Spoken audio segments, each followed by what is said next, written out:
Waheguru Ji Khalsa, Waheguru Ji Ki Waheguru Ji Fateh. Khalsa, Ji Fateh Ji. I am here with Dr. Davinder Singh Ji from Badu Sahib. My name is Inderjit and welcome to the podcast. Today we will be talking about a very known organization called Badu Sahib, which is running 129 academies for rural children, which is providing value-based education in the northern part of India.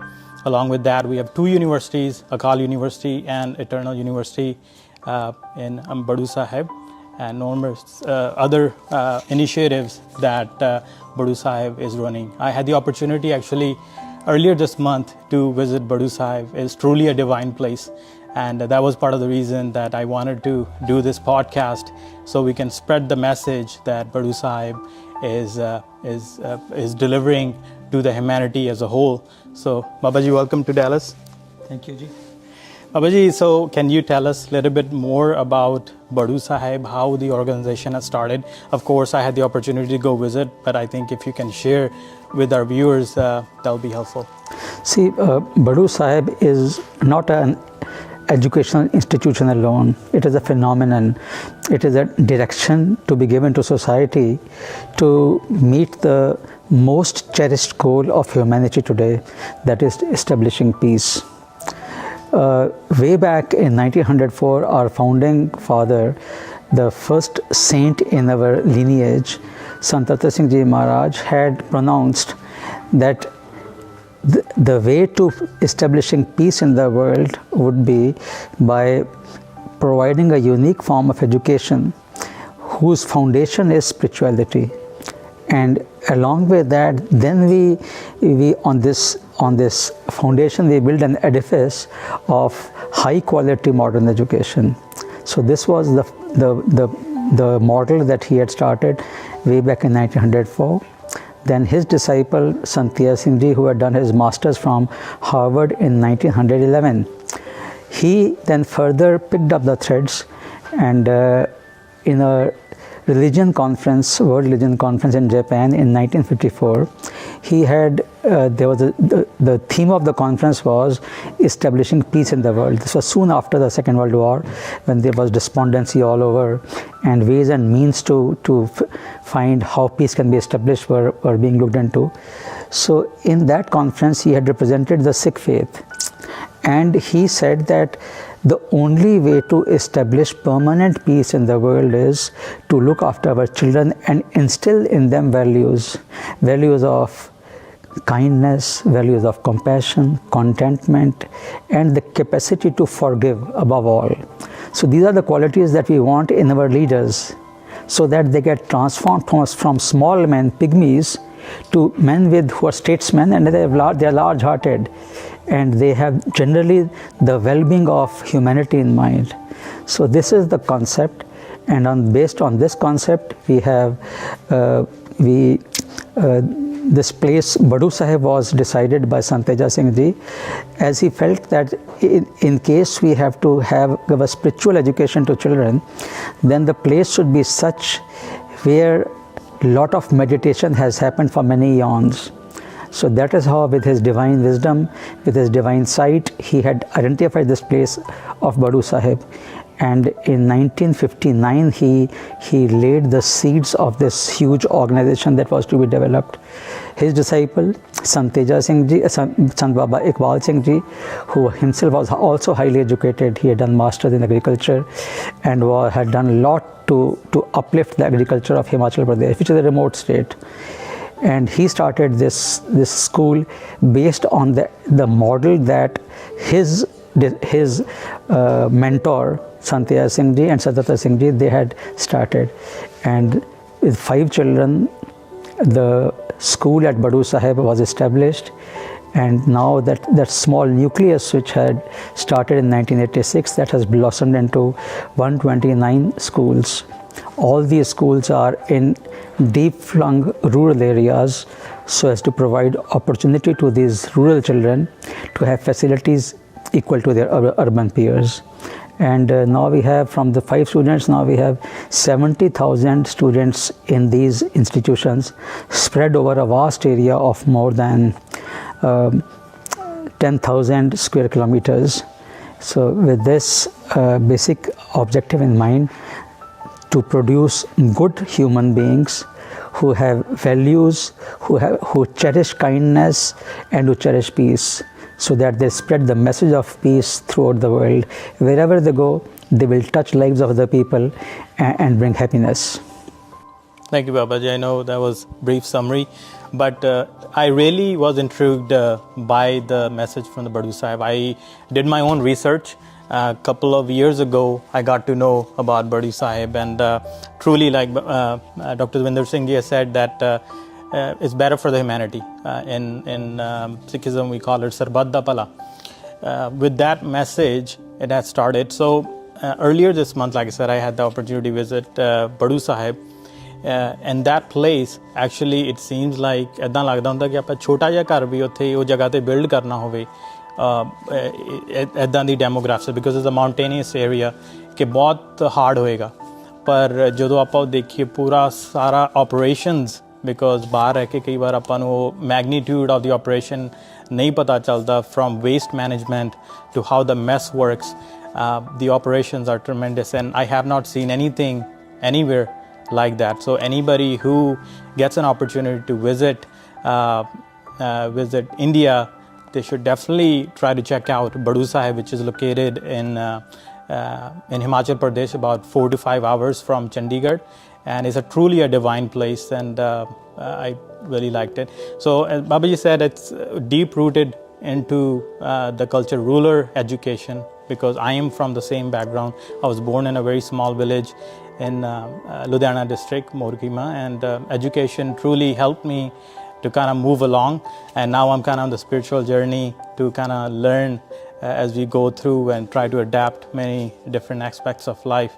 Babaji, so why don't you tell us a little bit more about yourself?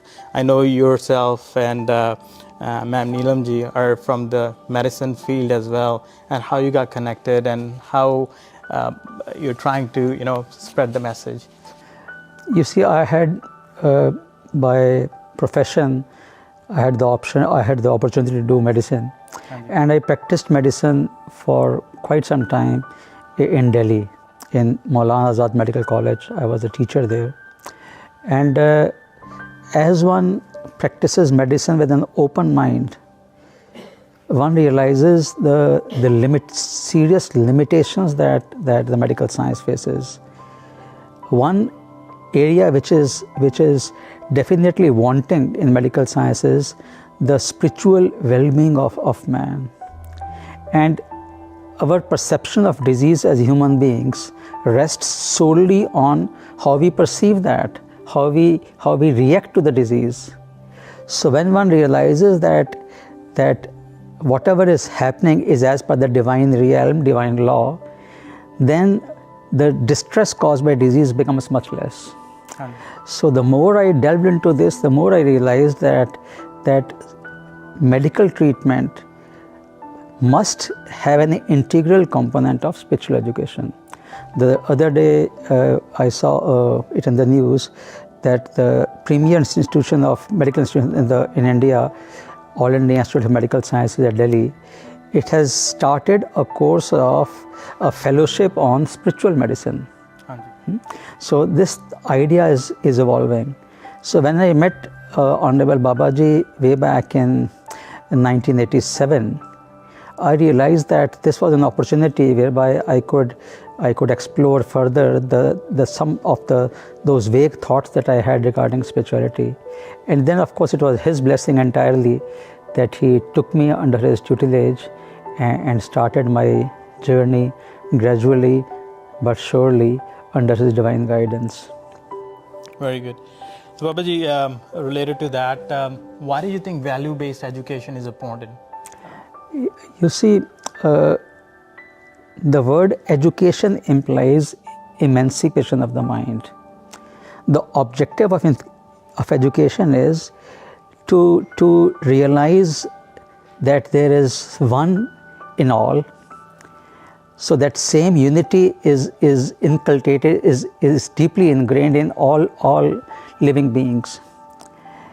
And this can only be realized if one rids oneself of ego. Okay. In other words, education implies taming your ego.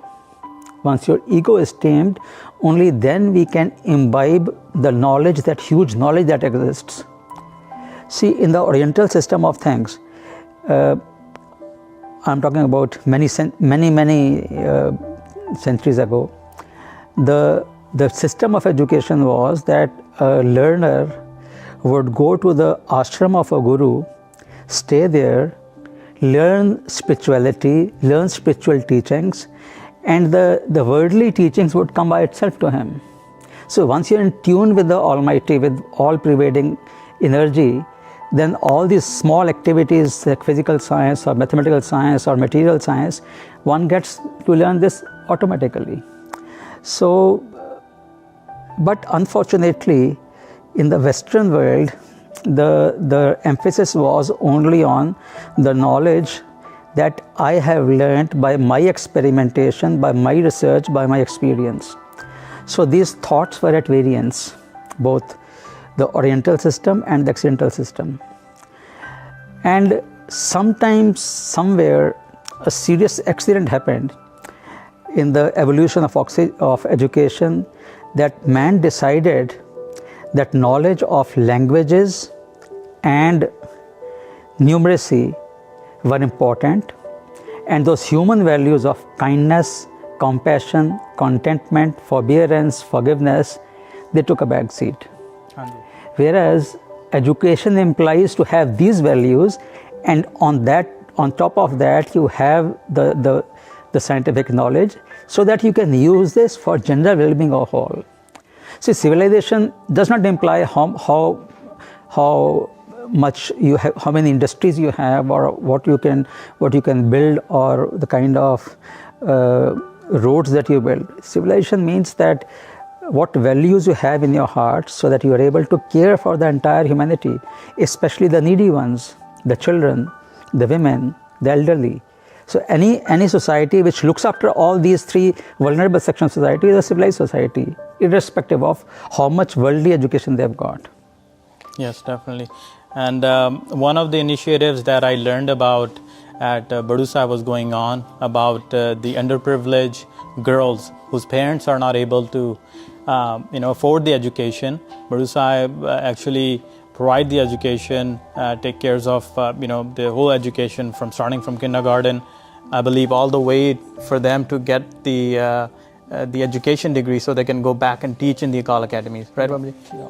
So it's a unique campus, Badu Sahib. No? You would have seen that we start the educational career of a child at the age of 4 in the kindergarten, and then the girls there have the facility to go and even do their PhD in whatever field they wish to do. Basically, since, as I told you earlier, we are working with people who are underprivileged, who are not empowered, and trying our best to empower them. We can look at the underprivileged people who are economically challenged. We provide education to them, and education of the highest quality. Similarly, you see, if you look at the rural North India, the security for women is quite challenging, and girls, wherever they are not able to leave their village for higher education in universities, because of two reasons. One is physical security, and the second, of course, is they don't have the resources. Yeah. So, addressing this issue, our mentor, Sant Attar Singh Ji, he was the one who gave direction and impetus to this organization. He said that the only way to empower these girls is to provide them an environment whereby where they can flourish and grow and get empowered. So with that in mind, in 2007, we started a unique project where we would request the rural girls who had finished their 10th or 12th and enroll them in our higher education program. So we would invite applications from these girls. We would visit those villages and try to rather convince them to come and get higher education. And we started with the first batch in, I think, 2007 with about 60 girls.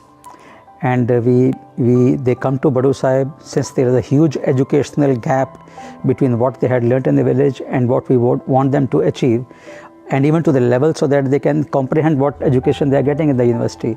So they spend about a year and a half for that bridge course, the foundation course, so that they are able to, when they go to the university, they are able to comprehend what's happening there. And then we provide them opportunity for graduation, post-graduation. Some of them have even done PhD. Then after they get these qualifications, we ensure permanent employment to them, to each one who desires to work for us.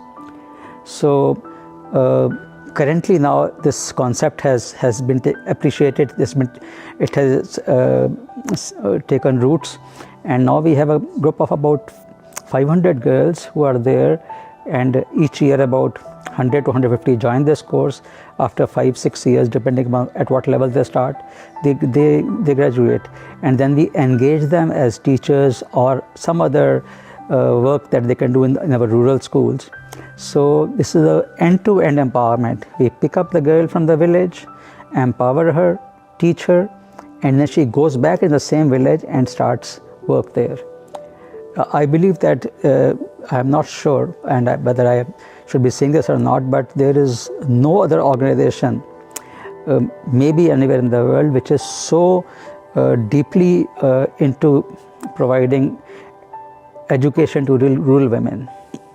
Which is very, very important and need for our society, especially coming from Punjab. And those of you don't know the region, Himachal Punjab is mostly a rural farming based society, not heavy industrialized, and most of the population actually lives in small villages where the education has become a large business, and its affordability is going up and up. But organization like Badu Sahib is taking the initiative to empower young women, young children, underprivileged children, so they can get education and earn in the society and establish themselves through these different initiatives that are going on.